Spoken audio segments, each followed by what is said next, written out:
plus particulièrement au Congo léopoldien. Sa thèse défendue en 2015 avait le titre « L'État indépendant du Congo » et Léopold II, étude sur le paradoxe de la gouvernance léopoldienne. M. Plasman a écrit plusieurs ouvrages, dont Léopold II, le potentat congolais, et un autre, Congo, Léopold II n'était pas un génocidaire. Et il a surtout parlé des archives de Léopold II, que tout le monde nous dit, Léopold II, avant de mourir, a brûlé toutes ses archives. Ma présentation aujourd'hui veut faire un rapide aperçu de ce qu'on appelle les archives de Léopold II et de là de dénoncer quelques éléments qu'on pourrait dire neufs, en tout cas qui permettent de relativiser le discours qui est dominant à propos de l'État indépendant et du roi Léopold. Alors le tout premier élément, c'est qu'il y a une persistance sur le fait que toutes les archives de l'État indépendant du Congo aient du roi été détruites. Je cite ici l'archiviste, la directrice adjointe des archives nationales congolaises dans un colloque ici à Tervuren en 2010. Elle disait, je cite, « l'autodafé prononcé à 2 reprises par Léopold II suite à la violente campagne internationale ». Il y aurait donc un mécanisme de dissimulation, et c'est vrai que si nous regardons les archives, et je prends ici les papiers de d'Octave Loers, le vice-président du Conseil colonial au début des années 50, alors jeune magistrat, il a colligé une série d'anecdotes et d'une conversation, il retient ceci. Ce sont des mots prêtés à Charles Dubreuil, que vous voyez ici, tout jeune officier au Congo, et qui est alors le secrétaire général de l'Intérieur. Si vous voulez, on pourra revenir sur le rôle de Dubreuil dans vos questions, parce que de toute façon, ce sera vos questions et non pas toute ma palabre. Alors, on prête ce mot à Charles Dubreuil. Heureusement, dit-il, que nous en portons là dans la tombe, car, ajouta-t-il, tous les documents compromettants, nous avons soin de les faire disparaître. Alors, est-ce qu'il y a eu destruction d'archives? Oui, il y a eu destruction massive d'archives. Mais il faut bien comprendre la logique. Il y a 2 logiques différentes. Ces destructions sont à 2 ans de distance. La première, c'est en 1906.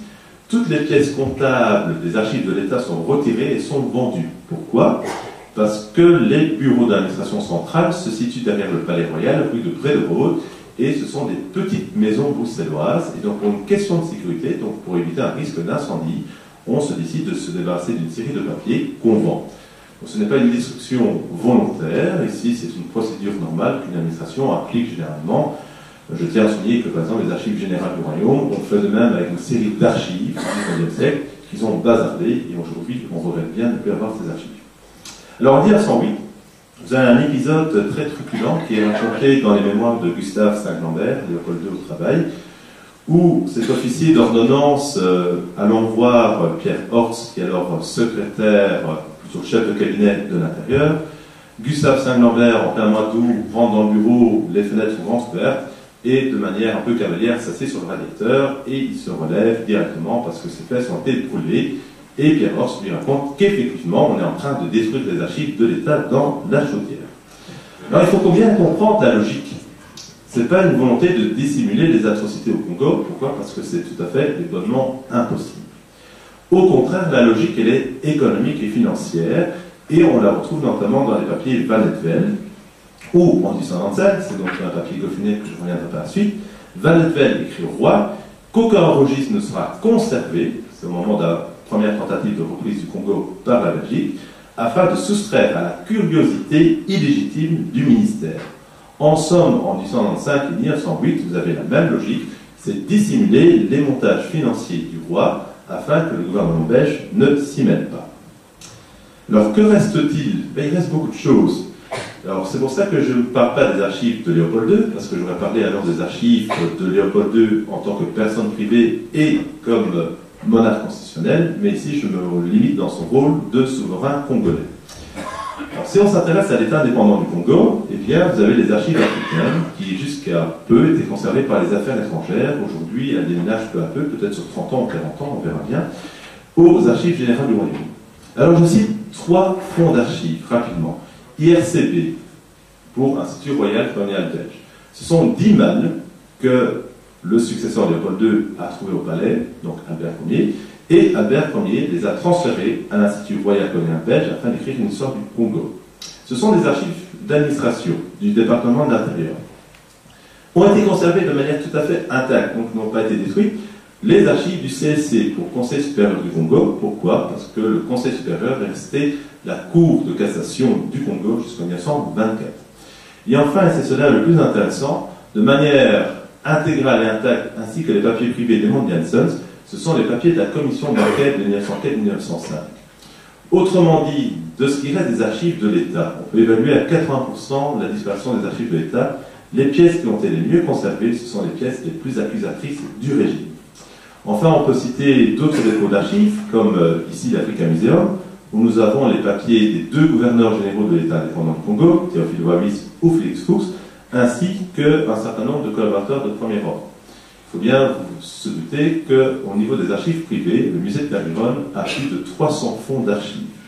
Et enfin, les archives générales du royaume accueillent également des papiers des collaborateurs du roi et, en tout premier lieu, de son secrétaire d'État hélénique, Edmond Valettel. Maintenant, si je m'intéresse aux archives du roi en tant que tel, eh bien, vous avez le fonds cabinet Léopold II, puisque le roi est à la tête de 4 départements au niveau du palais royal, le plus important est le cabinet. Donc, depuis les années 40, tous les bons historiens ont travaillé sur ce qu'on appelait le fonds Congo, qui aujourd'hui est repris dans le fonds Expansion. Depuis 1993, nous avons des nouveautés, que ce soit celui de Marcelin de Zager à Tervuren, ou le fameux fonds Goffinet, ici au Palais Royal. Je vais passer les détails truculents de la manière dont ils étaient redécouverts. Il faut savoir qu'ils étaient emmurés dans un château à Lyon depuis 1945 et il a fallu peu de choses pour que ces archives soient directement détruites. Par contre, je vais attirer votre attention sur l'élément essentiel de ces archives, c'est que les Goffinet, Constant et Arthur, je pense, sont les hommes de confiance du roi. À eux deux, ils ont tous les leviers financiers du roi, y compris de la liste civile, y compris de l'impératrice Charlotte, y compris de la fortune privée. Mais ce sont les seuls hommes à qui Léopold II a toujours fait confiance. Et donc les archives, toutes les archives confidentielles les plus secrètes, ont toujours été confiées au Goffinet. Ces archives n'ont jamais été conservées au palais, étaient conservées à leur domicile rue de la Science, et puis ont été transférées au château de Lyon. Autrement dit, lorsqu'on parle des destructions d'archives, il faut retenir 2 éléments. Oui, il y a une destruction massive d'archives, mais les pièces les plus essentielles, les plus secrètes ou les plus confidentielles, celles qui auraient dû être détruites dès les premières, ont été en fait conservées, et ce sont celles aujourd'hui qui nous intéressent particulièrement.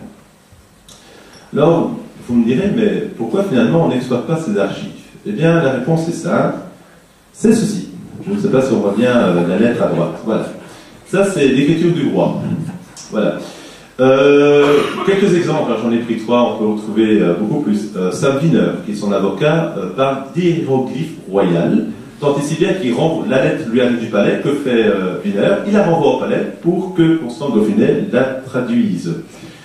Gustave Saint-Lambert, qui était donc officier d'ordonnance et son dactylographe, disait que, inclinés avec de grands jambages, les caractères se différencient très peu à cause de l'absence de plein de boucles et d'yeux. Enfin, Barbara Emerson, qui avait écrit une excellente biographie en 88, avait écrit dans le livre qu'avec l'habitude, on peut saisir le sens général de ses écrits, mais il serait présomptueux de les lire mot à mot.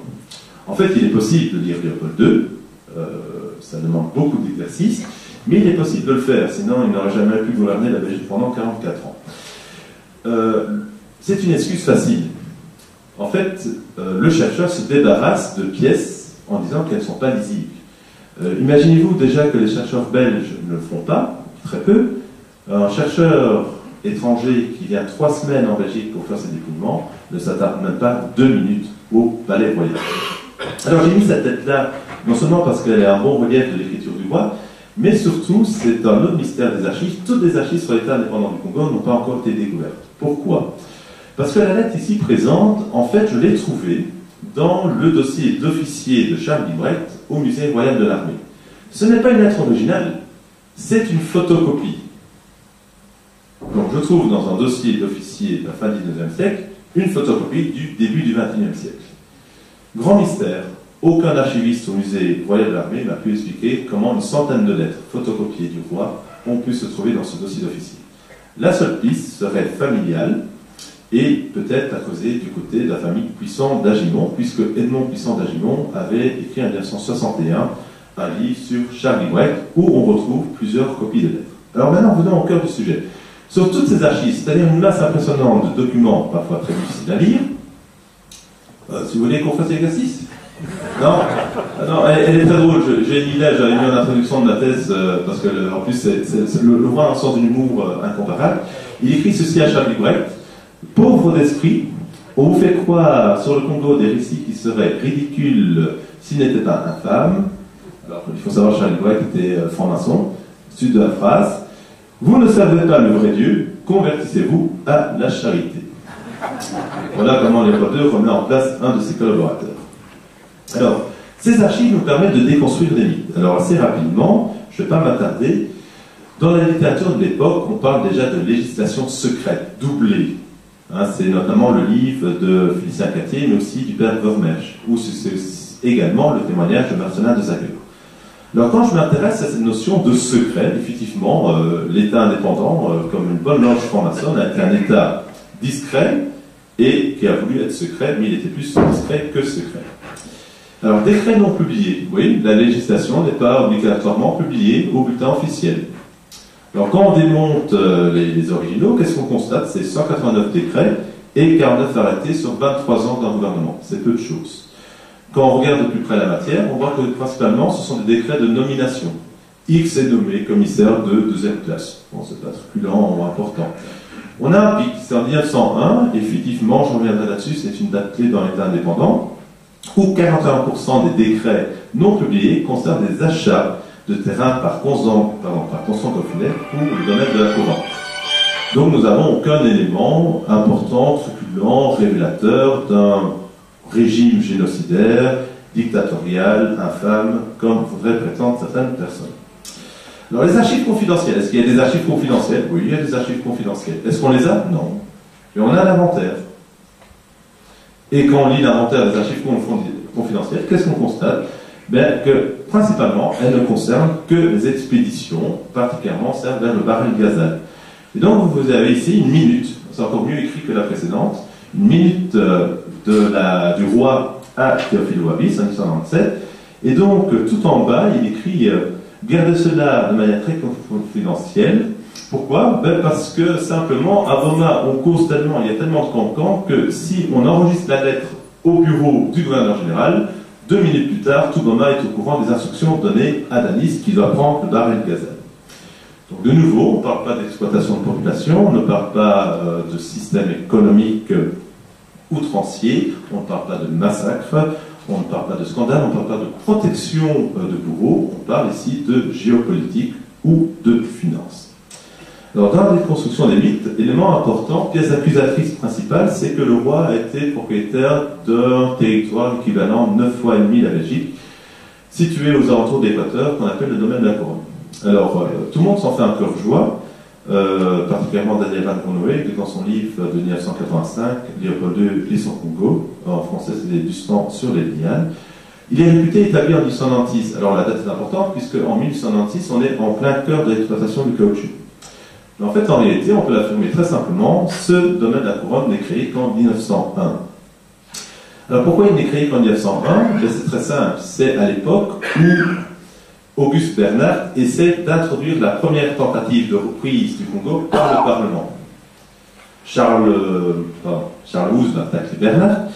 Cependant, pour se prémunir d'un risque de voir le Congo changer de souveraineté, Léopold II crée effectivement une propriété personnelle. Je pourrais revenir sur les liens et le but de cette propriété personnelle, mais là je n'ai pas le temps. Moi, ce qui m'intéresse, c'est le décret. Alors pourquoi je peux affirmer qu'il est écrit en 1901? Parce que simplement j'étais aux archives, aux affaires étrangères, j'ai demandé le volume des originaux, jusque-là il n'y a rien de compliqué.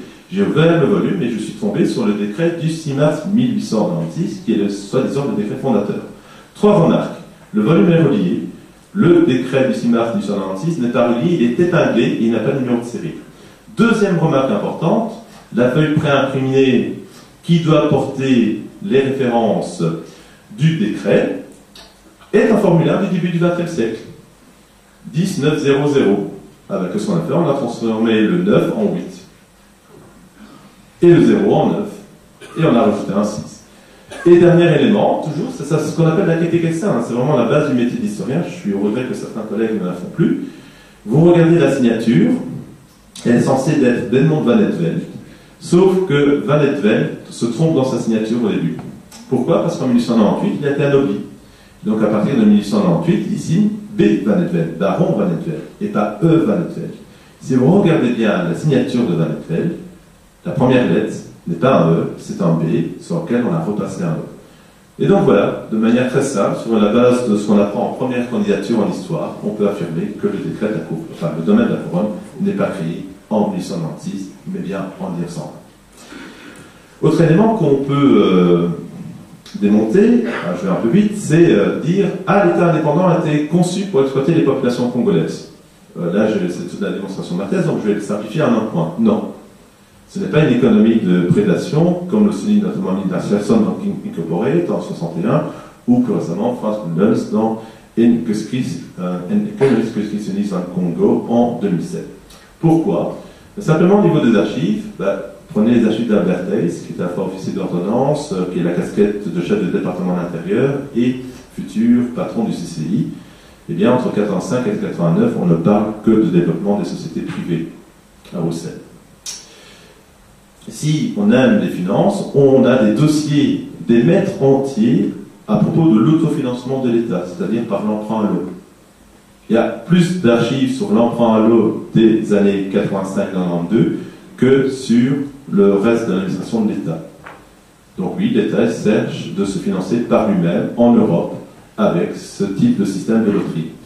Et enfin, le dernier élément, c'est le plus probant, ce sont les archives Goffinet et notamment l'avis d'Edmond Van Etvelt sur Charles Lemaire, qui est alors le premier commissaire de district.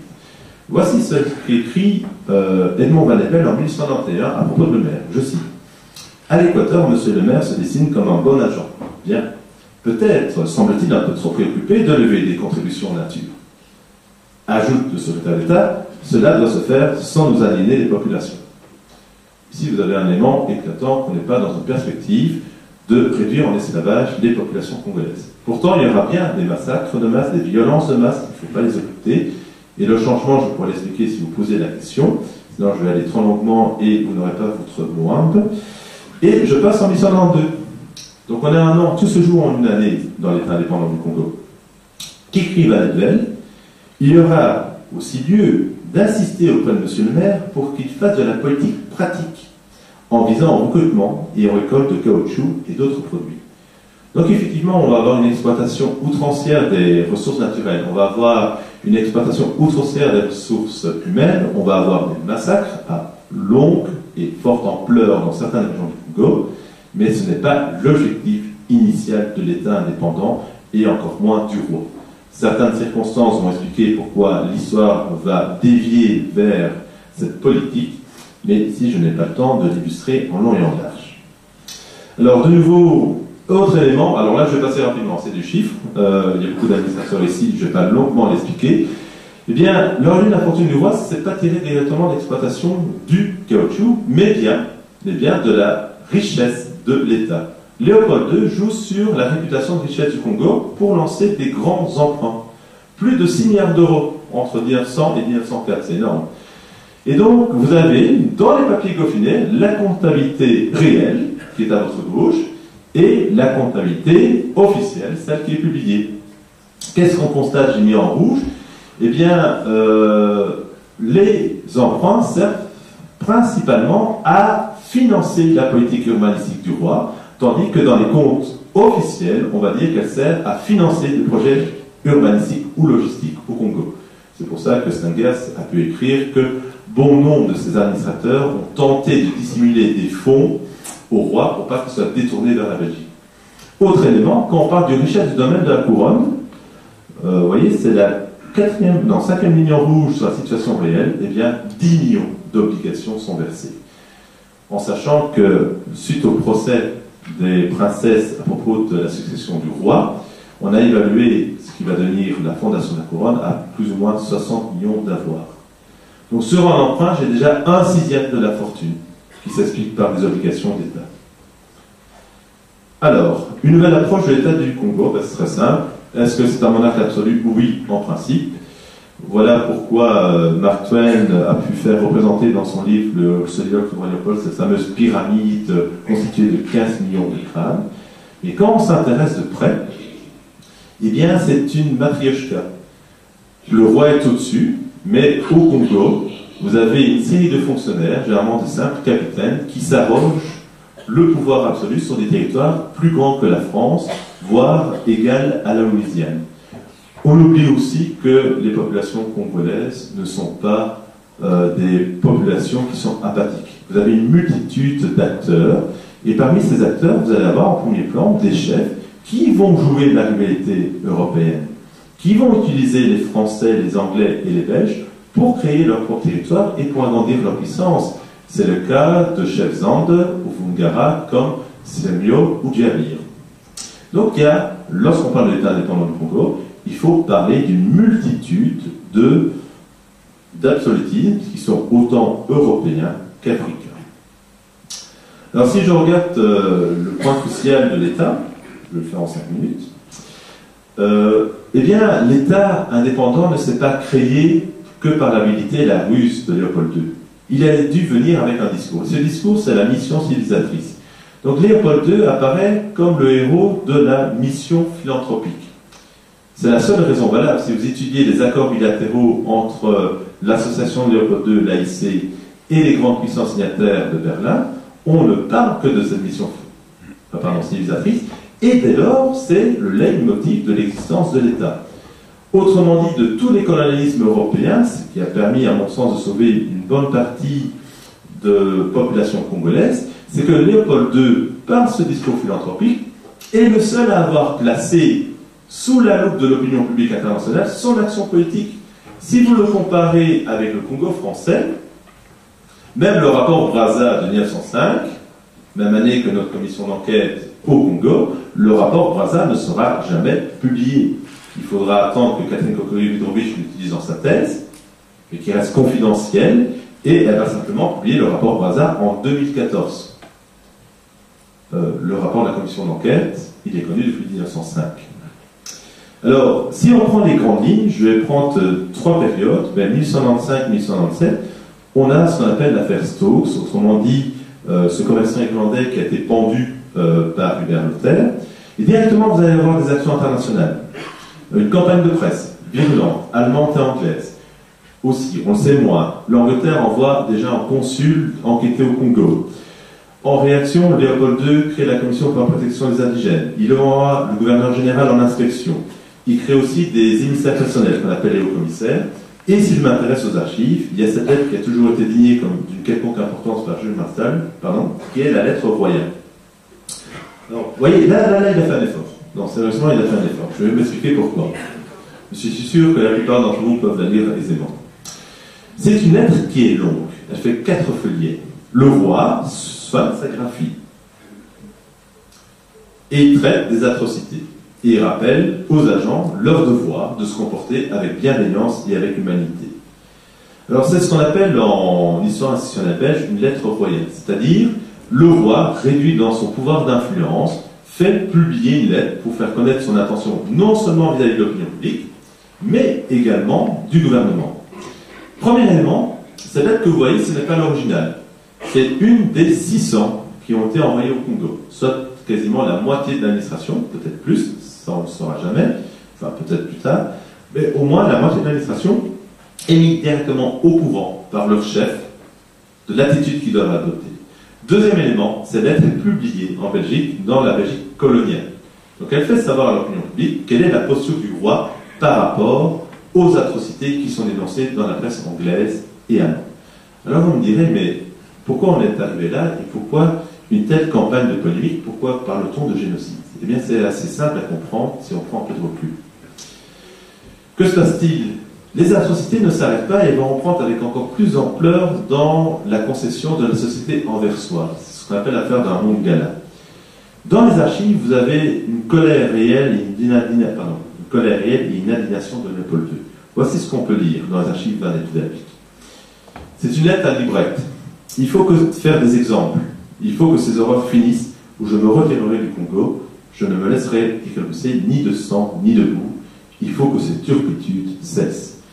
Et effectivement, entre 1900 et 1903, vous allez avoir un mécanisme, qui est un mécanisme d'autorité, qui va suspendre ces violences de masse. La raison qu'elles vont reprendre et qu'elles vont dénoncer, notamment dans le rapport Kesmen, est simple à comprendre. C'est une question financière. Lorsque le roi va voir que ses revenus baissent, ce qu'il avait accordé à l'Anversoise, il va le retirer pour le confier à la vivre. Si vous lisez bien le rapport Kesmen, il y a deux éléments importants à savoir. C'est que lorsque Kesmen parle des régies d'État, donc des régions exploitées par l'État indépendant du Congo, Kesmen signifie bien que les violences de masse ont cessé. Mais il s'intéresse particulièrement aux concessions, et celle qui est mise en avant dans le rapport Kesmen, c'est la Bible. Alors pourquoi expliquer ce revirement de situation? Eh bien, on peut le traiter de manière psychologique. Le roi était un homme de plus en plus aigri, de plus en plus renfermé, et qui va complètement s'aveugler sur la situation du Congo. Voici ce qu'il peut écrire en 1906. Et voyez la différence par rapport à ce qu'il a écrit en 1899. Il y a une atténuation des responsabilités. Il écrit les cruautés belges, vous voyez qu'il écrit comme une graphie allemande, hein. Les cruautés belges au Congo sont des calomnieuses accusations. Le fait que les Belges font reculer la barbarie, l'anéantissement sur tout leur territoire, dépassant toutes les recommandations des actes de Berlin et de Bruxelles en faveur de la civilisation. Donc, de manière très rapide et très peu, alors que vous avez un souverain qui est capable d'arrêter le système au début du XXe siècle, quelques années plus tard, il ne l'est plus, et ça s'explique en grande partie non seulement par sa volonté de constituer un patrimoine dynastique et urbanistique, mais aussi par un roi qui est devenu fortement aigri, voire misanthrope. Alors, conclusion. Eh bien, voilà, deux dates que vous connaissez bien, 1998, publication de la version française du livre d'Adam Hochschild, Les fantômes du roi Léopold, 2018, j'aurais pu mettre 2019, mais 20 ans, ça sent toujours mieux. Qu'est-ce qu'on peut constater? C'est qu'on est passé d'une polémique qui existait comme au début du XXe siècle à une condamnation quasi unanime. Quand je dis quasi unanime, ce n'est plus le fait d'association, c'est le fait de partis politiques, c'est le fait de représentants, y compris académiques. Il suffit de prendre la plainte pour recel déposée pour l'encontre de l'African Museum, vous avez des membres du département d'anthropologie de Louvain.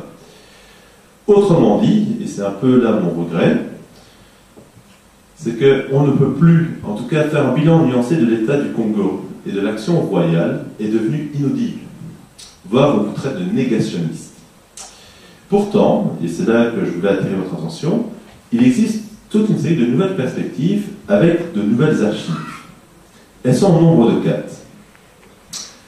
Voilà. Premièrement, la première chose lorsqu'on étudie l'État indépendant, il ne faut jamais la résumer à la personne du roi. C'est une structure sociologique et étatique excessivement complexe et qui n'est pas européen-centrée et qui, sans les populations africaines, une partie de celles-ci, n'aurait jamais pu se tenir en Afrique. Deuxièmement, effectivement, Léopold II a mené une action contre les violences de masse, mais il n'a pas été au bout de la logique, ce qui a provoqué le rapport Kesmen, puis le rapport de la commission d'enquête de 1904-1905, et enfin la reprise du Congo par la Belgique. On peut dire effectivement que le climat de terreur dans l'exploitation du caoutchouc a participé à un phénomène de dépopulation avec d'autres facteurs.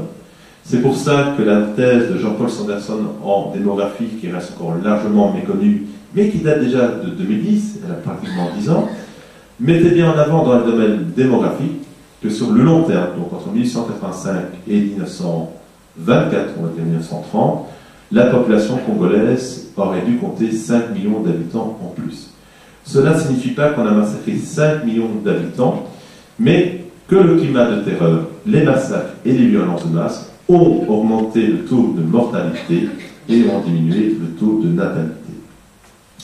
Et enfin, l'argument peut être facilement démonté quand on étudie les finances du roi, les mécanismes financiers et particulièrement celui des emprunts.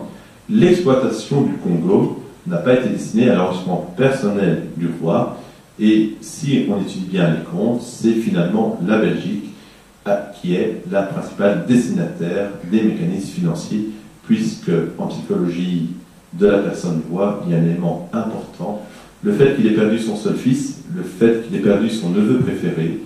À partir de 1890, le roi fait de la Belgique son héritière, et ne voulait absolument pas que la fortune privée, mais aussi que ses actions, autant en Chine qu'au Congo, puissent revenir à des princes étrangers.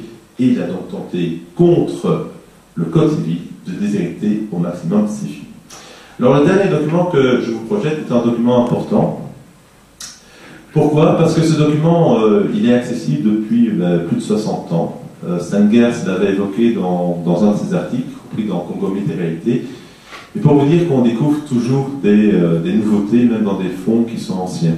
Cette lettre, Stengers ne la cite pas directement, il la cite à travers un article de la Métropole de 1931. Pourtant, elle est vivace et elles peuvent montrer aussi que le roi n'est pas un psychopathe, n'est pas un sociopathe, n'est pas un tueur en série. Voilà ce qu'écrit Edmond Vannevel en 1896. Je n'ai pas toute la lettre, mais je vous cite le début et vous allez comprendre qu'on peut voir le roi d'une manière beaucoup plus lancée que celle qu'on veut bien vous faire paraître aujourd'hui. Il écrit ceci: cher monsieur Vannevel, vous avez vu la nouvelle et redoutable campagne menée contre l'État. Nous ne pouvons pas nous croiser les bras, nous sommes mis au pan de la civilisation. Je crois que nous devons choisir entre les moyens suivants.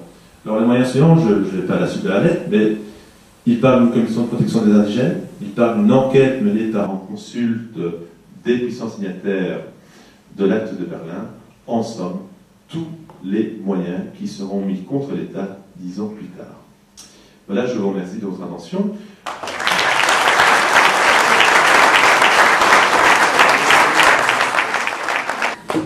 Merci, M. Pressman.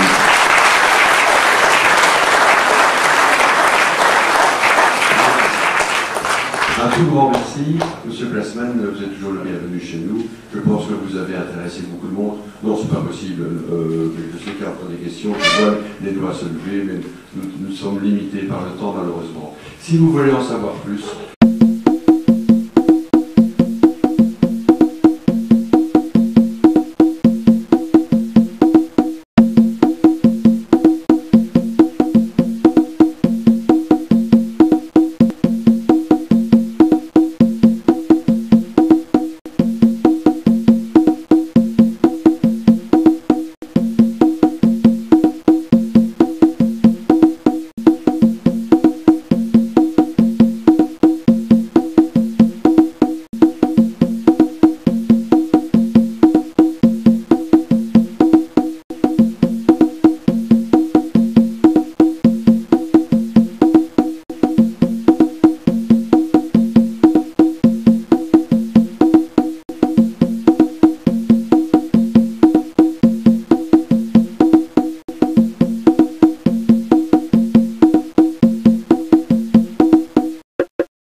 après la publication de ce soliloque de Mark Twain, Morel a essayé d'obtenir un vote, je crois, du Congrès ou du Sénat américain pour une commission d'enquête sur les crimes de Léopold II. Il a fait, c'est rapporté par une historienne, Yann Ranieri, et le Sénat américain a effectivement voté à l'unanimité une résolution d'enquêter, mais pas que sur l'État indépendant du Congo, sur l'ensemble des colonies européennes, donc les Anglais, les Britanniques, les Allemands, et les premiers à avoir coupé court ont été les Anglais.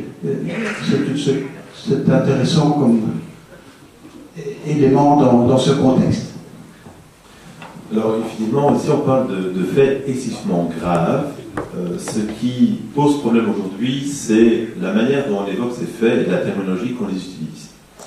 Alors, dans un autre auditoire ou devant des caméras, j'en choquerai plus d'un, mais il faut bien voir que entre les logiques de la colonisation européenne au 16e, 17e siècle et la logique de la colonisation européenne au 19e, 20e siècle, elles sont différentes.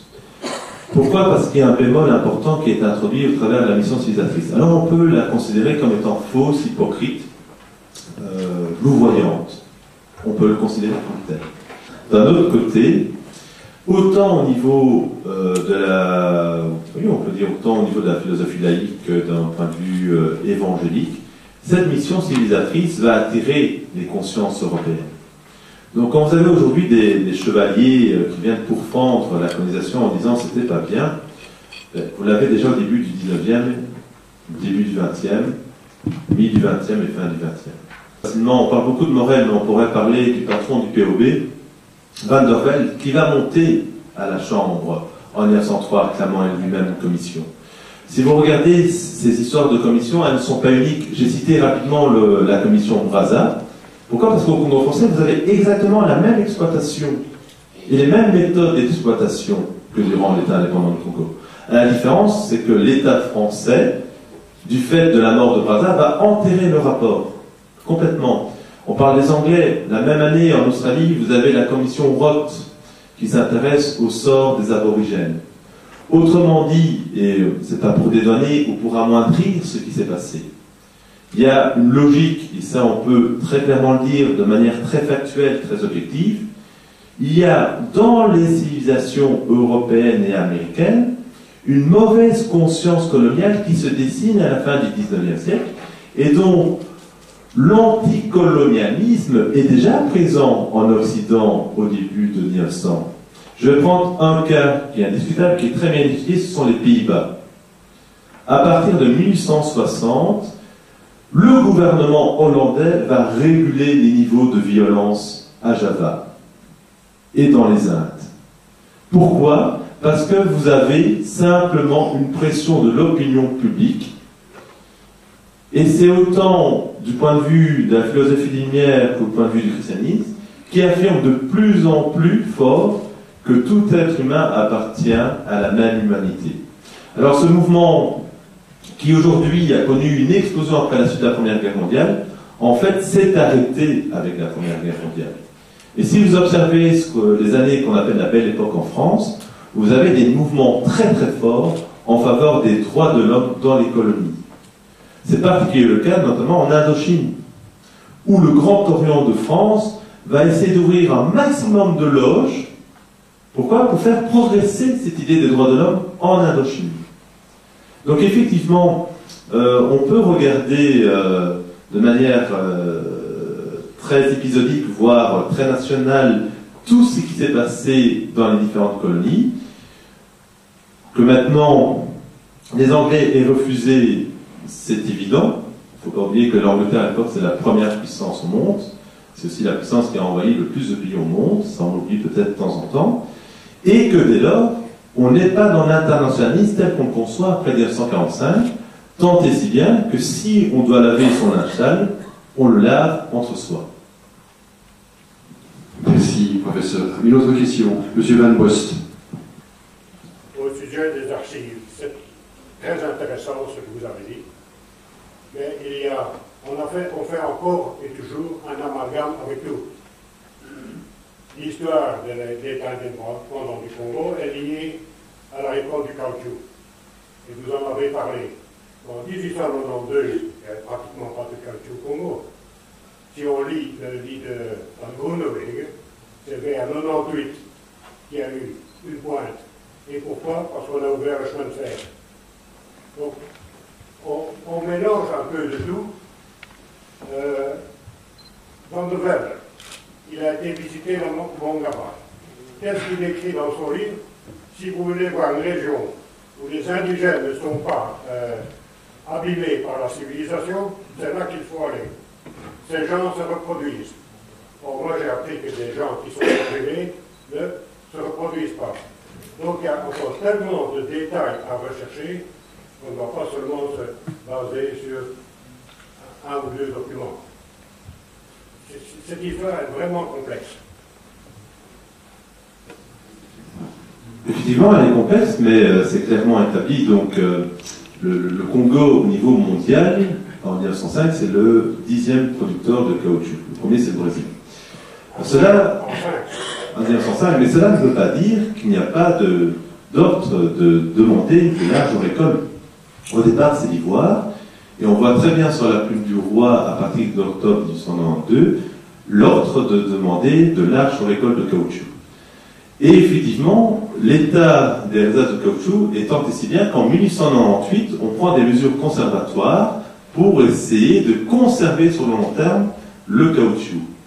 Ceci étant, les papiers, le journal de Charles Lemaire et les archives de Marcelin de Zager qui ont été largement exploitées par le professeur Velut dans l'exposition Congo, le temps colonial, montrent bien que ces populations, particulièrement Équateur, puis Kasaï, on peut prendre aussi une partie de l'Ubangui et du Congo, ont été largement mis dans un système de terreur pour exploiter cette ressource qui a été rapidement épuisée. C'est pour ça qu'on passe aux palmeries de Unilever par la suite. Qui est peu ou pas beaucoup de caoutchouc, là n'est pas la question. C'est le système d'exploitation et d'oppression qui est mis en place par les officiers sur place. Vous prenez les papiers de l'officier Bricus, donc le journal a été publié par le professeur Salmon au début des années 90. Léon Victor Fivet lui explique comment il attaque un village. C'est clair, c'est établi. Vous prenez l'OERS va vous décrire le système des mains coupées. L'OERS, il est jeune magistrat en 1902. Il est greffier du Conseil supérieur en 1904, et puis il fait toute sa carrière au ministère des colonies, jusqu'à finir vice-président du Conseil colonial. Alors pourquoi je cite l'OERS? Parce que l'OERS, si vous prenez le premier tome de la biographie coloniale, c'est lui qui écrit le panégyrique du roi Léopold. Donc en 1948, vous ouvrez le premier tome de la biographie coloniale belge, il écrit le panégyrique. Vous prenez sa correspondance conservée aux archives générales du royaume, rue de Ruysbroek. Vous prenez son agenda de 1902, les termes qu'il utilise pour le roi, c'est de brigand.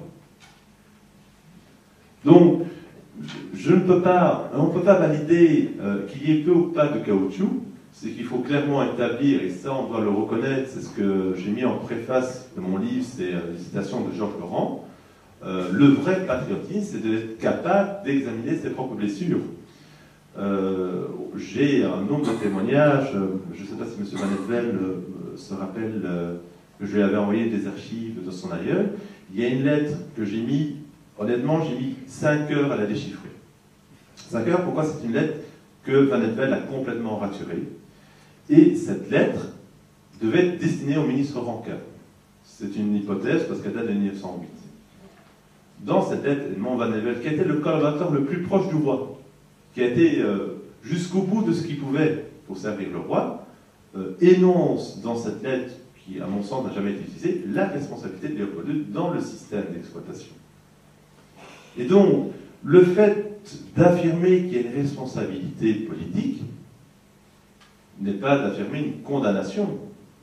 Il faut bien voir que cette attitude, elle ne commence pas en 1885, ça c'est une première chose. On voit les ordres envoyés à partir de 1892, on voit les premières colères du roi en 1896, on voit par rapport au scandale dans la société concessionnaire une plus grande colère et une action vive, et puis après 1901, on voit un retour de marche arrière. Et c'est l'important, c'est de ne pas dire il y a une marche arrière dans l'attitude, mais c'est de comprendre pourquoi l'attitude n'a pas été jusqu'au bout. Vous voyez, il y a une très grande différence. Aujourd'hui, dans notre société, on a fait sienne l'aphorisme de Primo Levi. Primo Levi écrit dans l'appendice de son livre, si c'est un homme, il écrit ceci, et ça a été repris maintes fois, comprendre, c'est presque justifié. Ce n'est pas l'attitude de l'historien. Comprendre, c'est comprendre. Et vous voyez, c'est pour cela qu'on n'arrive pas à avoir un bilan nuancé. Pourquoi? Parce que vous dire aujourd'hui, de manière publique, notamment sur les ondes de la radio ou à la télévision, que Léopold II a une responsabilité, d'accord, mais que Léopold II a mis en œuvre des procédures pour limiter les seuils de violence et qu'à un moment donné, il a arrêté ces seuils de violence, aujourd'hui, ça ne passe plus du tout. C'est pour ça que la destruction des archives n'a jamais été là pour occulter les atrocités congolaises. Quand je l'ai énoncé, il suffit, puisqu'elles n'ont pas encore été déménagées aux archives générales du Royaume, tous les papiers de la commission d'enquête, tous les procès-verbaux de tous les magistrats, de tous les substituts, de tous les commissaires de district, de tous les directeurs d'exploitation, notamment Albert Montin qui dirige la BIR, sont conservés. Ils sont accablants. Il suffit d'ouvrir les archives d'Edmond Janssen, le président de la commission d'enquête. Et encore, vous avez son neveu, qui était professeur à l'ULB, qui, dès après avoir entendu le procureur d'État, se dit « on va rentrer à Bruxelles ».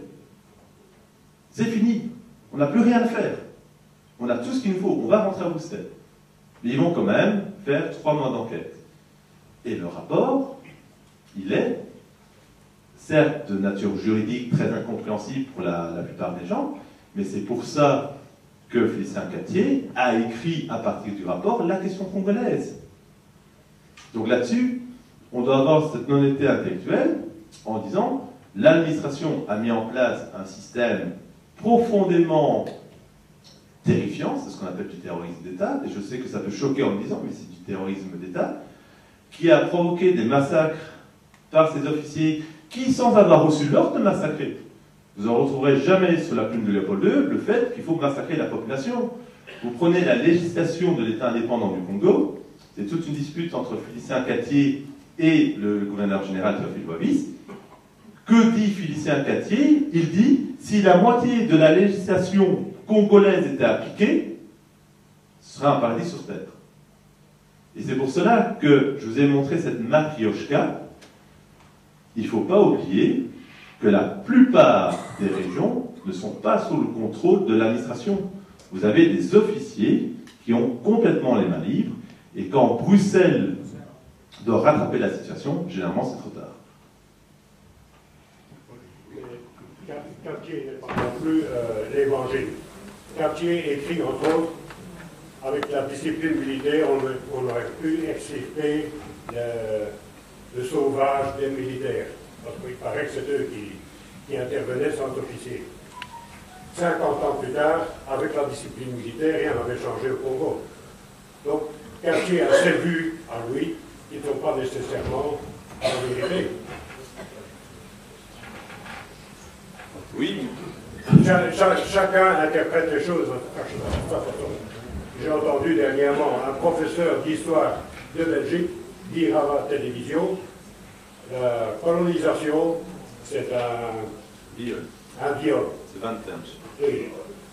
Et reconnaître du bien à la colonisation, c'est reconnaître que l'enfant issu du viol a des beaux traits. Alors, ça, de la part d'un professeur d'histoire, c'est inacceptable, parce qu'il porte un jugement. Merci, M. Van Bost. Alors, M. Georges. Je suppose que ça viendra un jour, hein, toutes ces archives qui ne sont pas encore portées à la connaissance du public, je dirais, sont révélées. Croyez-vous que la querelle ou la polémique qu'on continue à entretenir et les accusations qu'on porte contre Léopold II s'arrêteront? À mon sens, non. Alors, simplement, pourquoi? Mais c'est assez simple à comprendre. Toutes les archives que vous avez évoquées, je les ai largement exploitées dans la thèse. Largement. Sauf que c'est une caractéristique de l'humanité dans l'histoire de la pensée. Vous avez un paradigme en science, par exemple le géocentrisme, la Terre, ce sont de l'univers. Jusqu'au moment où Copernic a dit non. Il a fallu du temps pour que l'idée fasse son chemin. Regardez aujourd'hui sur les réseaux sociaux, vous avez une mouvance extraordinaire, ça prête à sourire, ce sont les platistes. Vous avez des gens qui militent pour dire que la Terre est plate. Les attendants après Copernic. Mais voilà. Et donc, je le perçois bien dans le monde académique, quand j'étais très surpris, parce que Van Tench a été l'un de mes mentors depuis ma première année, quand il a écrit cela il y a 1 an dans Septentrion, c'est un viol, ce n'est plus l'homme mesuré que j'ai connu. Vous prenez l'histoire coloniale, et je suis désolé, hein, souvent l'argent est le nerf de la guerre. Si vous soumettez un projet qui ne va pas dans le sens de l'idée unique, et ici l'idée unique c'est que tout élément de la colonisation est négatif, et ça va très très loin dans le raisonnement. Alors je prends ce biais parce que c'est le dernier qui émerge de certaines associations que vous connaissez bien. Aujourd'hui, l'attaque ne se porte plus sur la Belgique, les colons, les Belges, Léopold II, le musée de l'Afrique, ainsi de suite. Ça ne se porte plus là-dessus, ça se porte sur la christianisation. Et on dit, la christianisation a été la domination intellectuelle. Bon, on peut débattre là-dessus.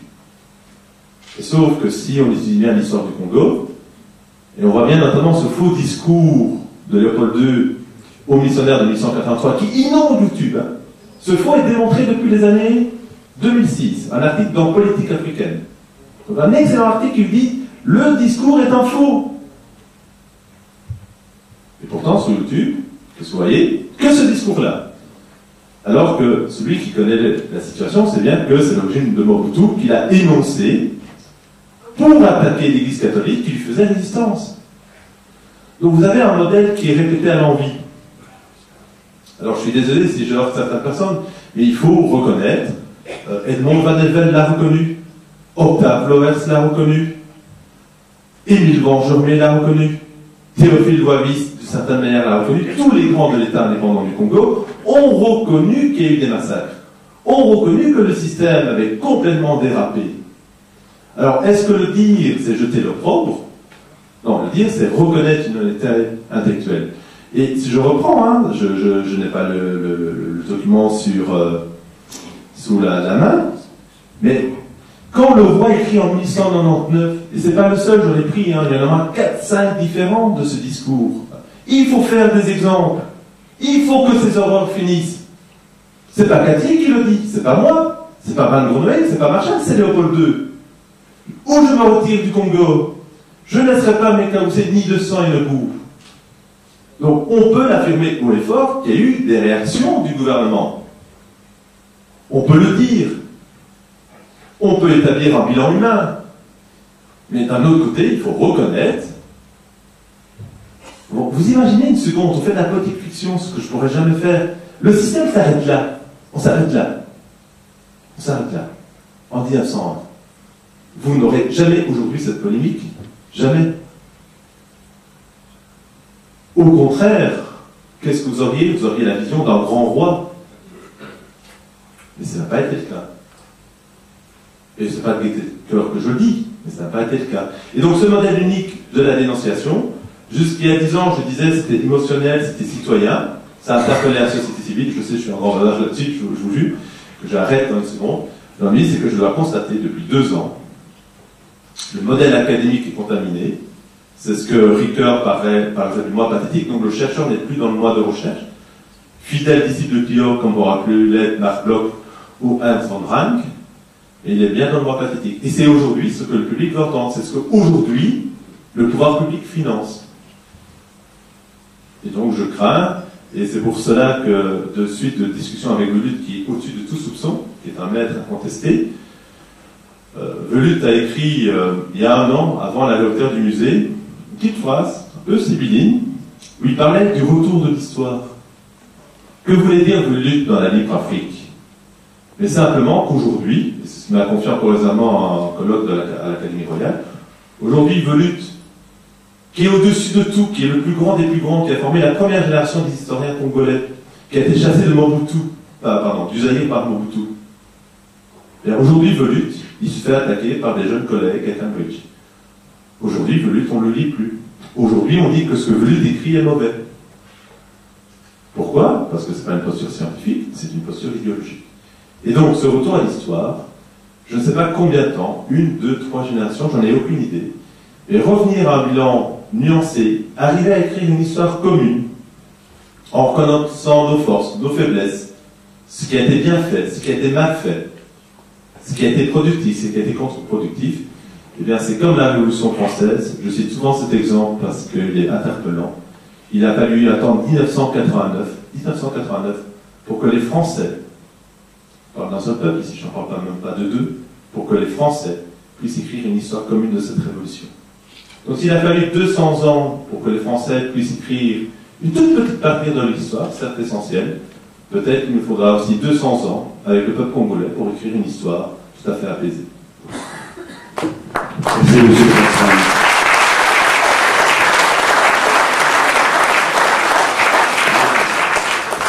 Un tout grand merci. M. Plassman, vous êtes toujours le bienvenu chez nous. Je pense que vous avez intéressé beaucoup de monde. Non, c'est pas possible. Je sais qu'il y a encore des questions. Je vois les doigts se lever, mais nous sommes limités par le temps, malheureusement. Si vous voulez en savoir plus,